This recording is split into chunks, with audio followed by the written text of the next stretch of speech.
हम 6000 फीट की हाइट में हमारे पूर्वज रहे थे, तो अब हमें 7000 हाइट की ओर जाना चाहिए था, लेकिन हम उल्टा कर रहे हैं।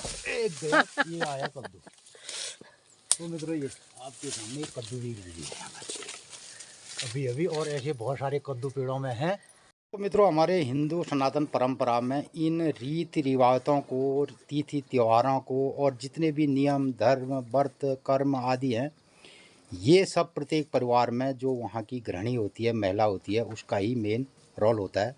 और मेन भूमिका में इस हमारी जो सनातन परंपरा है उसको निभाने का श्रेय अगर किसी को जाता है तो महिला को ही जाता है। परिवार की जो महिला है वही धर्म कर्म की व्यवस्था के बारे में अपने परिवार वालों को बताती है, और आगे जा कर के यही रीत परंपराएं महिलाओं के द्वारा आगे पीढ़ी को दिया जाता है।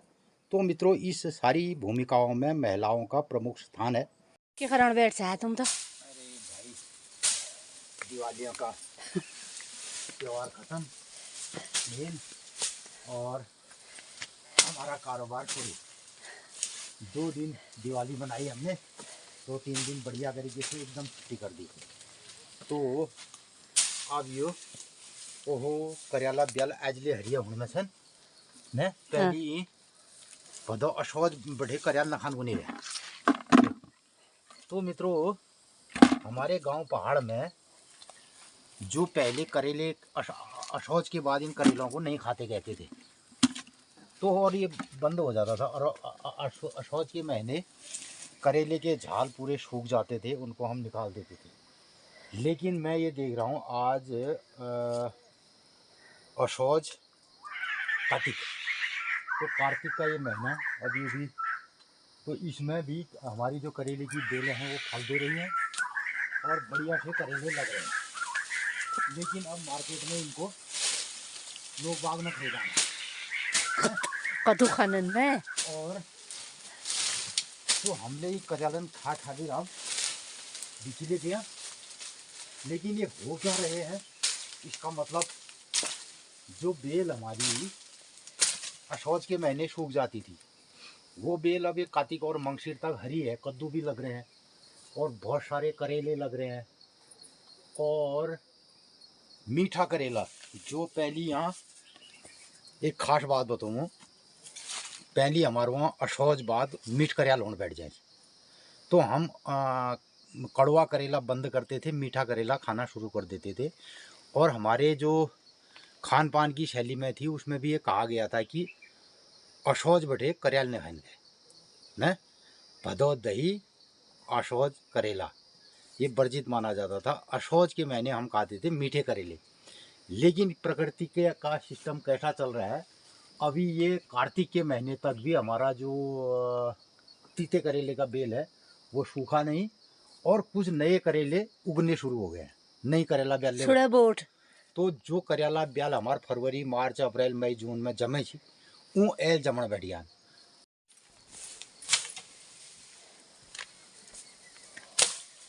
आज मोल छबे डिग्गी देखने रहे पूरा आम पेड़ टूट गया, और ये ब्याल लगाना ये बहुत नुकसानदेह हो। लेकिन तो मित्रों ये कार्यक्रम हमारा अब मणिकंद दिवाली ने खुमारी लग रहा है, उन्हें लोगों ने दिवाली मनाई होगी, और कई लोग बाग दिवाली ने छुट्टी मना के रखा दूध नहीं। तो मित्रों हमारी भी ड्यूटी है शुरू होगी। तो हमने पूरे बगीचे को दोबारा इनकी बेलों को निकालना है, जो पेड़ खराब हो रहे हैं उनकी छटनी करनी पड़ेगी, पेड़ों की टहनियों को कटिंग छटिंग वेल, और पालंग बुएनी जागबड़ों से ले। ये हमारे पास था उसका पेड़,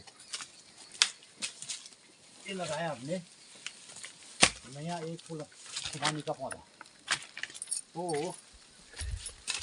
तो मित्रों ये है खुमानी का पौधा। यहाँ पर आम का पौधा सूख गया था, तो इसकी जगह हमने दूसरा पौधा तैयार कर दिया खुमानी। तो ये तो एक पेड़ जहाँ पे एकदम ख़राब होता है, उसके ख़राब होने की संभावना होती है, तो हम दूसरा पेड़ वहाँ पे स्थापित कर देते हैं तुरंत से। तो यहाँ पे अब एक पेड़ होगा खुमानी का, थोड़ी इसकी टहनियाँ ये इनकी कटिंग करेंगे और यहाँ से तो इतना करेलो बेल छे में यो और तो ये ली जरूर 2-1 हज़ार रुपये कमाए होंगे, ऐसी बात नहीं है ते ब्याले जी इस बेल ने ना 1000 रुपये ले जाओ ना तो अब ये पूरा कार्यक्रम दिखेगा। ये पेड़ आम का सूख गया है और यहाँ ये ताल हमें लगा रही थी लाई है। अब यहाँ तक हम इसमें बोएंगे पालक। ये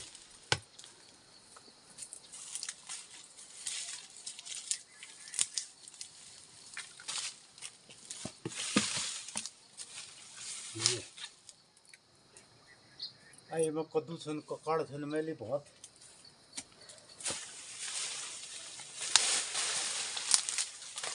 तो मित्रों इन करेलों को अब हम सुखा देंगे। अब इन्होंने सुखा दे काटी जाल कहाँ बोले बढ़िया सा इनको फिर खाएंगे कब फरवरी मार्च अप्रैल से।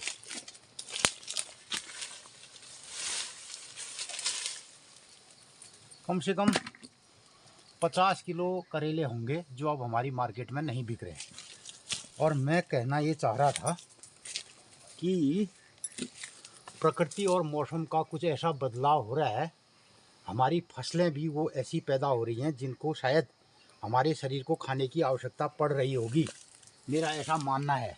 नहीं तो प्रकृति भी उन्हीं चीज़ों को पैदा करती है। मित्रों आजकल लोग बात शुगर शुगर शुगर शुगर कहने लग गए हैं, तो इसका मतलब कड़वे करेले इसलिए ज़्यादा हो रहे हैं कि लोगों के शुगर को ये करेले खा के कंट्रोल किया जा सक रहा है। प्रकृति वातावरण में ऐसी चीज़ें पैदा होती है जो मनुष्य के शरीर को खाने के लिए आवश्यक होती है। तो अब यहाँ के मौसम में जो बदलाव आ रहा है तो उसके हिसाब से हमारे खान पान में भी बदलाव आना चाहिए। और जो पुरानी कहावतें कुछ थी उनमें भी कुछ चेंजेज आएंगे, जैसे क्वार करेला। तो मैं भूल रहा हूँ अभी, कुछ नियम सिद्धांत ऐसे बने हैं कि इस महीने ये नहीं खाना चाहिए, इस महीने। कई मित्रों को ये जो लाइन आती है वो ज़रूर आप अपनी राय प्रतिक्रिया में लिखना। तो जिसमें भादव दही क्वार करेला और कुछ इस तरीके का एक सूत्र है। तो मुझे लग रहा है वो सूत्र अब बदलने वाला है, क्योंकि हमारी जैसी जिस क्लाइमेटिक जोन में हम रह रहे हैं, यानी बहुत सारा हमारा जो हिमालयी क्षेत्र है जहाँ पे पहले बर्फ़बारी होती थी और बहुत ज़्यादा ठंड होती थी, वो ठंड का स्तर अब नहीं रहा। तो हमारा क्लाइमेटिक जोन ऊपर की ओर खिसक रहा है। और इसके परिप्रेक्ष्य में एक बात और कहना चाहता हूँ मैं, कि जो लोग हमारे इस हिमालय में आए थे नीचे से ऊपर को, और अब अगर वो उनको कोई यहाँ से प्रवास करना भी चाहिए था तो और ऊंचाई की ओर करना चाहिए था, और हम ध्रुवों की ओर जाते। मनुष्य जो है, जो हमारा उत्तरी और दक्षिणी गोलार्ध है, वहाँ की ओर उसको जाना चाहिए था, क्योंकि उसका शरीर का डिजाइन ऐसा बना था वो जैसे जिस हम 6000 फीट की हाइट में हमारे पूर्वज रहे थे, तो अब हमें 7000 हाइट की ओर जाना चाहिए था, लेकिन हम उल्टा कर रहे हैं। एक गया ये आया कद्दू।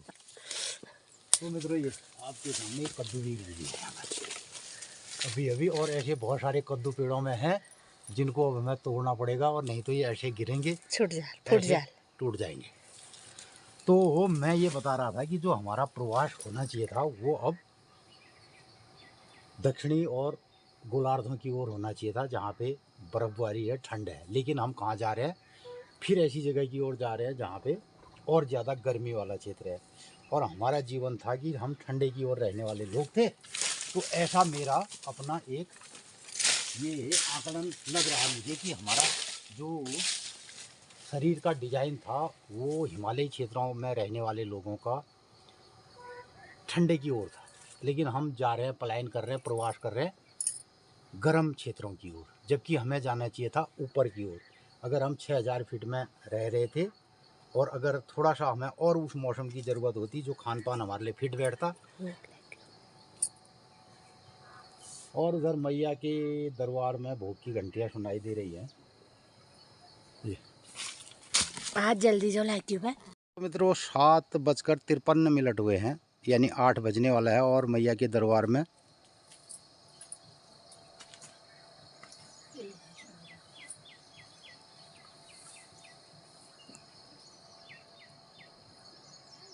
ये ढोल दमाऊ की आवाज़ सुनाई दे रही है।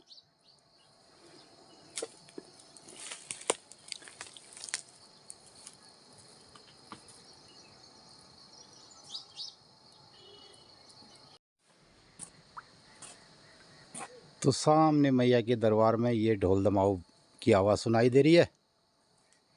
एक दिन आपको दिखाई थी बेरी। बेरी माने निनौनी। निनौनी तो पक गए में, और ये इतनी निनौनी पक गई तो मैं इसको तोड़ के खा रहा हूँ। ये है निनौनी। मस्त पाक रहे ने। गजब पक रहे। तो मित्रों ये यो हा ये जुक्का, ये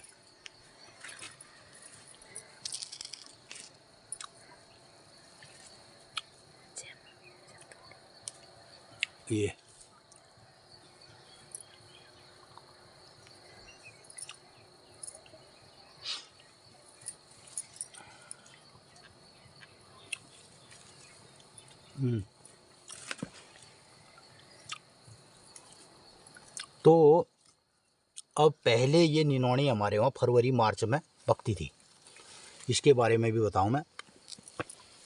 लेकिन इसके लिए ठीक ऐसा ही क्लाइमेटिक सिस्टम बनाया जैसा फरवरी मार्च में हो रहा था। तो हमारे वहाँ भी अब मौसम में ऐसा बदलाव स्पष्ट देखा जा रहा है। ये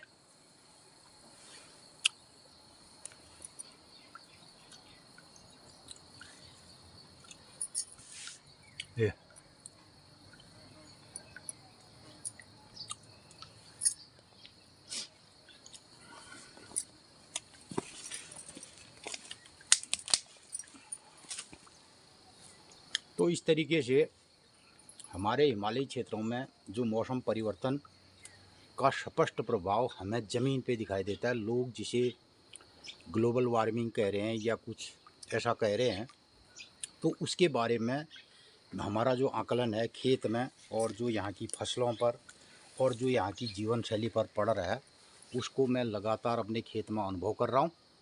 और मित्रों इन अनुभवों को आप को ब्लॉग के माध्यम से भी शेयर कर रहा हूँ। तो बहुत सारी फसलों में हमारा जो उनका पैटर्न है वो चेंज हो रहा है। जो खरीफ ऋतु की जो फसलें हम बो रहे थे वो फिर हमारी अक्टूबर नवंबर दिसंबर की ओर तक जा रहे हैं। और बहुत सारे पैटर्न यहाँ पर बदल रहे हैं, जिसको मैं बारीकी से देख करके उसका अध्ययन करके अपने ब्लॉग के माध्यम से लोगों को भी बताने की कोशिश कर रहा हूँ। तो अब 8 बज रहा है। दिन भर आज ये बेलें निकालनी है, करेले तोड़ने हैं, और फिर हम लोग मिलते हैं। बेले बचा बचा बेर। तो बहुत सारा काम इसमें करना पड़ेगा। ये तो करियाल बनाए लगन में ये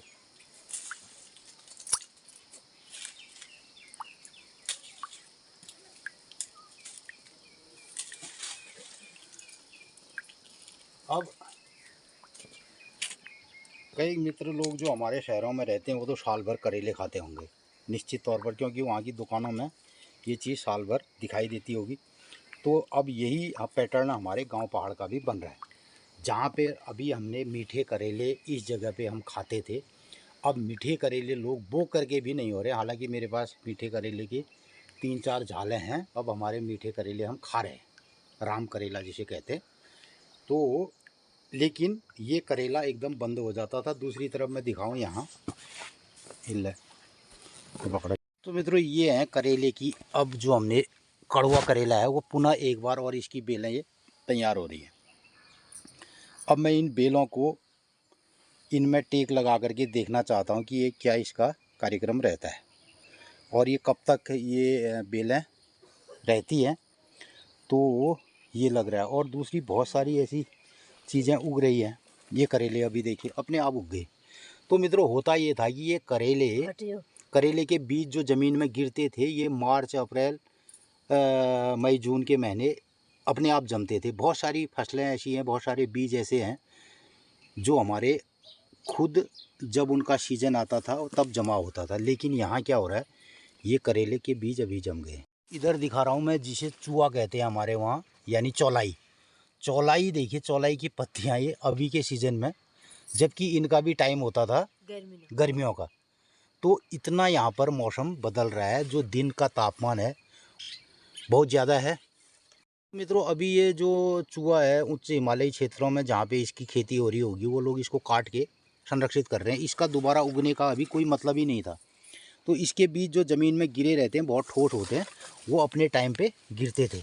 तो हमारे हिमालयी क्षेत्रों में जो मौसम तापमान में अब गिरावट नहीं हो रही है और बर्फ़बारी नहीं हो रही है, तो उसके चलते ऐसे स्पष्ट प्रमाण आपको मैं दिखा रहा हूँ। मित्रों मौसम का जो पैटर्न आपके शहरों में दिखाई देता है, जैसे तो मित्रों ये अक्टूबर नवंबर के महीने में जैसा मौसम आपके शहरों में और जैसी धूप रहती है, जैसा मौसम रहता है, सेम वैसा ही हमारे गांव पहाड़ का मौसम भी बन रहा है और ऐसे ही हमारी फसलों पर ये स्पष्ट प्रभाव देखे जा रहे हैं। तो देखते हैं आने वाले दिनों में तापमान में क्या स्थिति रहती है। दिन में तेज़ धूप है और शाम को कड़ाके की ठंड होगी, तो इसका प्रभाव सारे सिस्टम पर पड़ेगा। तो इन्हीं सब बातों के साथ अब हम अपने जाते हैं। सुबह का 1-2 घंटे का काम हो गया और दिन भर आज पेड़ों से बेलें निकालनी है, बहुत सारी गीठी निकालनी है और फिर धीरे धीरे हम अपने इन्हीं कार्य हैं और गजू लाना है दूर वहाँ से मांगे से।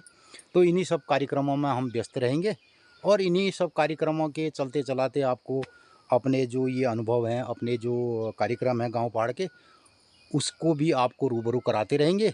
अगर मैं सुबह से अपना ये जो मेरा एक हॉबी है ना, उसको छोड़ दूँ, तो फिर ये जो आपको दिखाई देता है पूरा बगीचा और हमारा ये परिदृश्य, वो नहीं दिखाई देगा। तो मेरा अपना सिद्धांत ये है कि सबसे पहले अपने बगीचे में उन पेड़ पौधों से मिलना है, उनसे बातचीत करनी है, कहाँ पर पानी देना है। और मैं हमेशा पानी के साथ रहता हूँ, तो इसलिए मुँह कुछ नहीं धोता हूँ। मुँह धोने का मेरा अब टाइम आ गया, नहाने का। तो 2 बार कोई मैं कि कोनो साबुन खर्च करल कोकी करल, तो 1 बार अब नहाएंगे। और मित्रों थोड़ा मौसम परिवर्तन की वजह से ऐसा हो रहा है, वरना हम आज तक अभी ये जो हमारा टाइम चल रहा है वो सुबह इसी टाइम पे खाना खा लेते। थोड़ा सा अभी भी ये दिवाली के दरमियान हमारा ये मौसम नहीं कह रहा है इस बात को, और वरना हमें लगता है 7 बजे खाबे और अपन काम में निकल जाना काम छो। तो धीरे धीरे ये कार्यक्रम भी होगा। तो मेर कार्यक्रम होने पे 8:30 बजे बाजी हमें दफ्त ने बुतले का रिया नान देन हमारे गयो चाय हमें तो मन बढ़ा भी दिया पाने हम बल्ला गया नान ले हमें का रिया जो हम किचन में कार्य करता छे। हो अब तो हमें तो बटी दिन में ना हो रहते ना हो मन की तसो भी है। तो मैं लगा किचन में काम करना होना बिना नहीं तो मन वहाँ किचन में नहीं हूँ दिना नहीं मुझे नहीं। और मित्रों हमारा क्या चलता है यहाँ किचन में, गांव पहाड़ में बहुत मर्द लोग बहुत कम दिखाई देते हैं। और आजकल तो कुछ लोग अब दिखाई भी देते होंगे, जाते हैं अपने हिसाब से, लेकिन हमारा किचन का काम भी नहीं होता है। और सुबह सुबह महिलाओं का धर्म कर्म का काम भी महिलाएं ज़्यादा करती हैं पुरुषों की अपेक्षा। और मित्रों पेशेवर तरीके से भी हम लोग ये काम नहीं करते हैं अब। पहले पंडित पुरोहित कार्यक्रम होता था, तो यही हमारी रोजी रोटी का जरिया था। तो रत्ता बामण जो से रत्ता उठण ब्यो और देवता नवण ब्या संध्या, हाँ देव वो कि संध्या पूजा करनी ठहरी, और ये सब होता है। लेकिन हम इसको भी करते हैं, लेकिन थोड़ा सा अब इसमें क्या है, मेरा पेशेवर काम है अपना खेती बाड़ी और किसानी। तो पहले मैं अपने इस काम की बात करता हूँ, और कर्म ही पूजा है ऐसा कहा गया है। लेकिन दूजी हमारी पूजा ज़रूर होती है इस कायनात में, और इस जो हमारे देवता हैं उनकी भी हम पूजा सेवा करते हैं और अपना जो है नित्य कर्म जरूर करते हैं। तो इस बात के लिए अब हम जा रहे हैं कार्यक्रम में। पुष्पा छा करेला ब्याल खेती में न खाए, करेल खा ले दे। ये तो मित्रों देखो अब ये करेले ये खा रहे हैं। तो जितने करेले हमारे ओहो तुम यहाँ से तो नहीं खा ये तो आप देखो ये करियाली खाना बढ़िया ना ये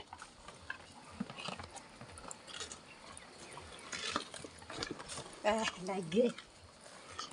तो मित्रों इनको हम तरह तरह की अपनी जो है जैविक सब्जियां करेले कद्दू और कद्दू लेलता ये सोने में छे 4 दिन है गया गोरखा ने गांव तुमने ने गोबर उड़े दुमकी गयो ओ चाची कद्दुआ ब्याल खाइन तेल भी लो मैल को तुमर गार मुड़ी झाड़ की तुम भी खाए नाना किस्म चीज रोज खाओ ना तो गोर ने बीमारी ले दूर रहूं ने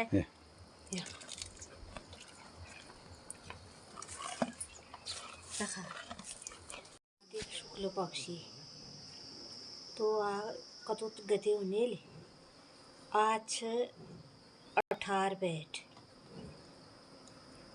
पेट से और तीसर सोमवार से कार्तिक को फिर आज गोपाष्टमी कुष्मांड नवमी और हरबोधनी एकादशी चातुर्मास व्रतोद्यापन द्वादशी वैकुंठ चतुर्दशी कार्तिक पुण्य जब जल्दी आ गया त्या मित्रों ये किस्में हम अपूर्ण रत्तक नाश्ता पान करबीर और मुख्य दिनचर्या करबीर आ गया हम बिहार। अब हम मित्रों जो गाँव पहाड़क हमार कार्यक्रम मुख्य हमार ब्लॉक आकर्षण से आज की दिन से की बार से की तीज से की त्यार से और बेली बहुत सारे त्यार न समापन है दिवालनक और अब नई सिलसिला हमारी रीत परंपरा जो तीज त्यार सन ओनर बार में धाये कातिका महण की कार्यक्रम होल तो ये सब दिखी जांचने लाडे।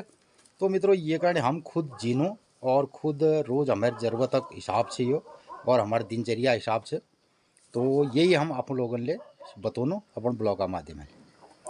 शुक्ल पक्षी में गोपाष्टमी ले जाए हरबोधनी एकादशी ले जाए और चातुर्मास व्रत उद्यापन ले जाए वैकुंठ चतुर्दशी ले जाए कार्तिक पूर्णिमा से ले यही पक्षी में जाए शुक्ल पक्षी। तो बता दे मित्र लोगों अब एक अपन लय ताल में मित्रों नमस्कार सुप्रभात और दिवालपुरी से ज्ञान बहुत थकान ले लाग रहे और अब दिवाल ना काम पूरा है गयो तो अब हमारे खेत बाड़ी काम शुरू है गयो। तो मित्रों आजुक दिनचर्या छे 4 नवंबर 2024 सोमवार वार कार्तिक शुक्ल पक्षी कार्तिक 18 गते कालयुक्त नाम संवत्सर सूर्य दक्षिणायन शरद ऋतु और आज तृतीया तिथि बिल्ले द्वितीय गए आज तृतीया भूली चतुर्थी और ये पक्षी में अब आ जाए गोपाष्टमी फिर कुष्मांड नवमी और हरबोधनी एकादशी वैकुंठ चतुर्दशी और पूर्णमासी कार्तिक पुण्युले आ जाए यही पक्षी में शुक्ल पक्षी बर्तना उद्यापन ले चौमासु है जाली। तो मित्रों जो आव्य हरबोधनी एकादशी आल और एक दूसरा दिन चौमासक बर्तना उद्यापन है जाल द्वादशी दिन चौमास में हमें जो फसल लगा जो सब्जी लगा तो मित्रों न धान तो खा लीन और चूड़े आलियालीन भगवानन ले चढ़ गयान बलदन ले चढ़ गयान गुरन ले चढ़ गयान। तो अब हमार चौमासु बर्तो उद्यापन होल विधि पूर्वक जैमें हमार खेत बटी जो नाज जो दाल जतुक चीज है तय हम दान करूँ द्वादशी दिन और पंडित जी ने बोलून द्वादशी दिन दान कर बेरन तुलसी विवाह ले है जाल तुलसी विवाह ले है जाल पर हरबोधनी दिन यो। अच्छा हाँ फिर बैंक मित्र लोग बता तो मित्रों हमारे हिंदू सनातन धर्म में और हमारे हिंदू सनातन धर्म में सब ये तीर्थ त्यार बार अधिकतर व्रत महिला लोग करनन और हम अपन ब्लॉगा माध्यम सब लोगन कणी बतौनू आज यो तिथि से बार से त्यार सके और आज जाने के लिए बता रखा हम लोग ने अगिल कले इसी का बताते रहो। तो मित्रों हमारे हिंदू सनातन परंपरा में इन रीति रिवायतों को तिथि त्योहारों को और जितने भी नियम धर्म व्रत कर्म आदि हैं ये सब प्रत्येक परिवार में जो वहाँ की गृहिणी होती है महिला होती है उसका ही मेन रोल होता है और मेन भूमिका में इस हमारी जो सनातन परंपरा है उसको निभाने का श्रेय अगर किसी को जाता है तो महिला को ही जाता है। परिवार की जो महिला है वही धर्म कर्म की व्यवस्था के बारे में अपने परिवार वालों को बताती है और आगे जा कर के यही रीत परंपराएं महिलाओं के द्वारा आगे पीढ़ी को दिया जाता है। तो मित्रों इस सारी भूमिकाओं में महिलाओं का प्रमुख स्थान है। तो मित्रों आप लोगन का ये महीना मुख्य मुख्य त्योहार बता हालिन में जो ये पक्षी में ऊनन और आज कार्तिक महीना तीसरा सोमवार बर्तले होल और अब हम लाग जनो अपनो काम धाम में कथब तो घास काटनी मशीन आवाज आ गए ये बटी हमारे समूह में मैया मंदिर देवदार देखी रोनन मैया मंदिर में अल्ले भोग लगाओ आप लोग ने घंटी ने आवाज और ढोल दमाव ने आवाज आप लोगन ले सुना हमें सुन आप लोग ने तो आजुक दिन सब लोगन ही शुभ हो मंगलमय हो नमस्कार धन्यवाद। तो मित्रों हमारे ब्लॉगा माध्यम आप लोग देख सा आप लोगन कणी हमारे पहाड़ी रीत रिवाज तिथि बार त्यार बतून कस लागा अगर बहुत लागा तो अधिक से अधिक लोगन में शेयर करिया अपन राय प्रतिक्रिया जरूर दिया। आजुक दिन सब लोगन ही शुभ हो मंगलमय हो नमस्कार धन्यवाद।